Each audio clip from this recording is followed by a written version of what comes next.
You are listening to the Hire Fast podcast. How many times do people say to you, I have experience? Well, let's flip that around. When you look at applications or during interviews, how heavily do you rely on, do you have any experience? I even asking the right question. Go grab a snack. Let's dig into this. The following was recorded in front of a live studio audience at the Studio 21 Podcast Cafe. This is the United Podcast Network. Welcome to the Hire Fast podcast, a podcast aimed at educating you on hiring the right person for the right job and keeping them. Are you sick of spending precious time and energy hiring and training people just to have them turn around and quit? Then join Alan and his guests on Hire Fast as they teach you how to skillfully motivate and attract rock star talent. Now here is your host, Alan Daviduk. Hello, thank you for joining us today. So this question gets asked all the time by hiring managers. I know I've done it for years, but you ask, what is your experience? Do you have any experience? Right? What kind of experience do you have, right? Hiring managers, they look for it. Like they got to have it. When they have piles of applications sitting in front of them, that they're pulling out the ones that have the most likely experience or the parallel experience to what they're doing. So, but what does it really mean, right? What does it actually mean that when people say they have experience, right? It could be super positive, right? It could mean that, we hope that the candidate's able to just kind of walk in the door with very little training and just get going. Right, they could add massive value and impact right away. But is it always as helpful as we once thought, right? Does it really mean that one person's better than another, right? So are we asking, if that's a question, but are we asking the right questions along with it, right? Are we lazy, right? Is this why we're after this, right? Because we're lazy and we just want to get people into the role quicker, right? We just want to get them in. If they got experience, they're good to go, right? But sometimes experience means other things, right? It means maybe people are set in their way and they're not willing to change, right? Experience could mean I got an attitude and I don't want to be directed by you. I know what I'm doing, right? Or it could mean you can't tell me anything. I know what I'm doing. I've been doing this for years, right? I have this one friend and every time we're driving around, he'll see a sign, mostly at like bars, it'll say, looking for experienced bartender, 2 years experience required. And he'll joke and say, oh, so they're looking for a thief. That's nice, right? So, experience many times could mean insubordination, right? People not doing what they're supposed to do. So, in my opinion, many times, not all the time, but many times experience really means we're going to learn what the person's last employer already knows. So now that we've talked about this way, right, we've kind of put a few things out there. Are you thinking about experience a little differently? I hope so. So I want to tell you about a conversation. I met with this guy from a very successful restaurant chain. His name is Tim. And guy's been around the block. He really knows his stuff. But, he really, as I was watching him operate in the restaurant, he did have a few issues. There was some entitled behavior issues with people. And, he was really excited. He wanted to tell me this story about this new person that he brought on. This person had a ton of experience. They worked for a very similar type restaurant brand that wasn't too far away. And the person made all these grand promises, told him all these stories. He's like, this guy knew what he was talking about. I asked question after question, and he really made me feel like he's going to be able to walk in and kill it, right? And I said, oh, that's pretty good. So, you get this feeling when you're in that moment. Like hiring can be fun, right? It can be, kind of sexy, right? You can bring a few people and you get this euphoric feeling like, man, I just solved a couple of problems. But the problem is, what I've learned is that many times it's kind of a bullshit feeling, right? It's temporary. Think about hiring like a wheel. Like remember the old BMX bicycles we used to ride, right? So you have this wheel and there's all these little spokes in the wheel, right? And that's what makes the wheel strong and holds it together. Well, hiring is only a couple of those spokes. So the problem is if we miss the other spokes, then the wheel's not strong. So now we make a wrong hiring decision. And then maybe the person leaves or they do some damage, right? This happens many times. And they drive other people away. So if we make that wrong hiring decision, where do we end up? Right back in the place where we were. So I've got a couple questions for you. So the first question is, are we thinking the same old way, right? So as I listened to Tim, and he told me about the conversation, really everything he said was kind of the way that we, restaurant operators, leaders, managers, it's how we've always thought, right? We always make decisions based off of the promise that the candidate makes, the things that they're saying, the puffing, right, that they do. They put their chest out and they say, I've done all these things. They've done all these things for somebody else, right? And he went on to explain something that I just couldn't believe. He said, because of this guy's experience, I gave him $3 more an hour than everybody else in the kitchen. And he started listing out the reasons why. And I was like, he goes, I'm going to save money. They're going to come right in and be able to do this. They're going to jump right in. All he's got to do is learn our menu. And I'm saying to myself, well, he's thinking very strategically, right? But it's very one-directional, right? So all that he wanted in his mind is to close the candidate, get this great kitchen person functioning right away, get him going ASAP. But, so my next question would be, well, what about all the other parts that go with the experience, right? So I responded to him, so you paid this guy $3 more an hour, right? Then the rest of your team.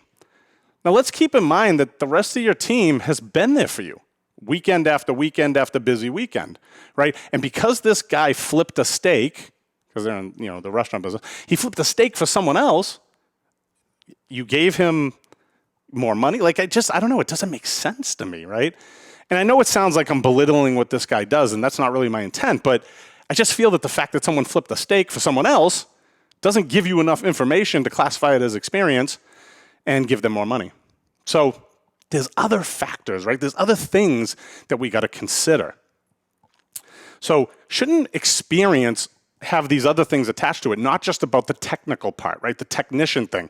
This guy is cooking the steaks and putting the food together. It should be about some other things too, right? And some of these other factors, such as, well, did you work for the other restaurant when they needed you, right? Maybe this guy just cooked, the steaks or whatever he did for Tuesday lunch rush, right? Which is much different than Friday and Saturday night rush.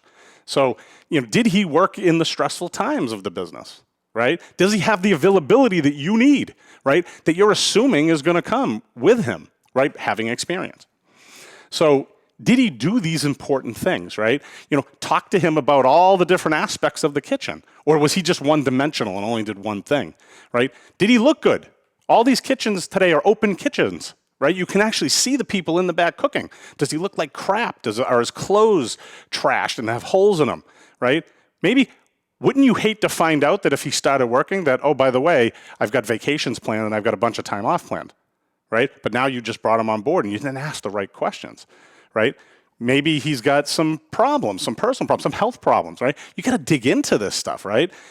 Is he the kind of guy that talks negatively in the back room around people, right? Does he, get mad that a customer ordered something a certain way and then he's, mumbling under his breath so everybody can hear him in the kitchen and he's causing stress because he's got a big mouth, right? Regularly does he break company policies and procedures, right? Does he have urgency, right? Does he seem like he walks through the front door of the restaurant, slows down, and then he only speeds up 10 minutes before it's time to leave, right? These are things that happen. I can go a lot deeper, but just trying to get the point across, right? Do you think he's going to say this to you at the interview? You think he's going to say, yeah, I'm all those things? No, he's going to tell you what you want to hear because that's what people have been seasoned to do. So the next question is, do you have some type of system in place, right, to assure that you call out all these critical decision-making things, these performance indicators? Right? When I asked him this question and I explained it that way, he goes, all right, I see it, and I agree with you. Right? He was super intrigued in the conversation. Many operators today, they don't go that deep. Right? So what they do is they kind of come to like a list. They put together a list of maybe 10 key important questions. And most times what I've seen happens when people go into these interviews, the paper sits on, they flip it over, they write notes on it. They don't even ask all the questions that they wrote down, the planning that they did. Right? So that pain, right? Because that's hard to be disciplined that way and to stay on track and ask these really important questions and demand them. Like, we ain't going forward till we get these answered, right? That's a short-term pain, right? But you do the pain up front, right? And this is part of the decision-making. But what happens is when you don't take that time, now you create down the line. Not all the time, but many times you create a long-term pain. So now all of the real costs begin to add up after the person comes in.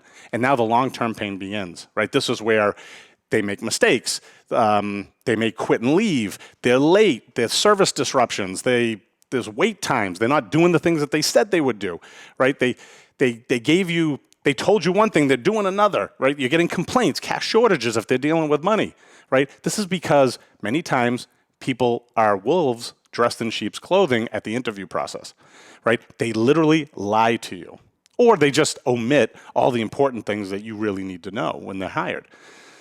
So the person that you thought you were getting up to speed quickly really caused a bunch of chaos now. So have you ever heard the saying, the leopard can't change its spots? Well, that saying is there for a reason, right? That people don't change. They do the same things, right? They may do it for a little while, but eventually they're going to go back and they're going to do the things that they always do. You just overlooked a very important step in the process to get those pieces out, right? So now what ends up happening is your good people are stressed, and the person who came in with all this experience to do this workload now is not doing the workload, right? So your people get frustrated now when you or your leadership people don't hold that person accountable. It almost seems like today there's been this little flipping that's happened where the newer people are allowed to get away with things where yesterday they weren't acceptable. So, we hide behind these stories when this happens that people are different today, right? People just aren't built the way that they used to be built, right? But the worst of it is that we're being sold this false bill of goods, and we put this stress and pressure on our team, right?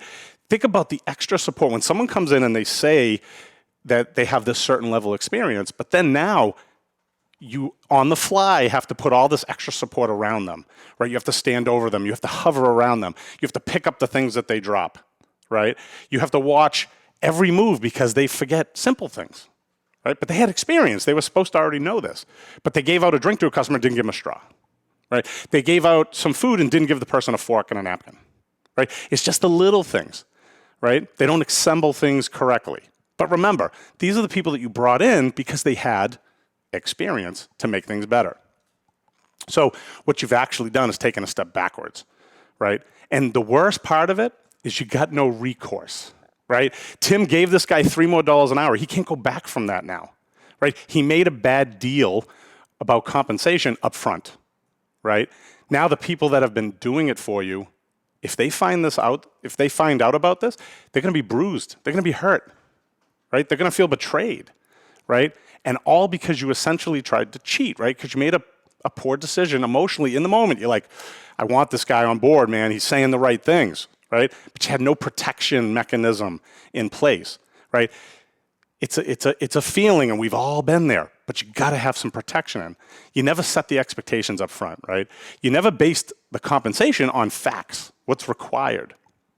Instead, you left them up to be assumptions, right? They have experience, so they're going to know what's expected from them.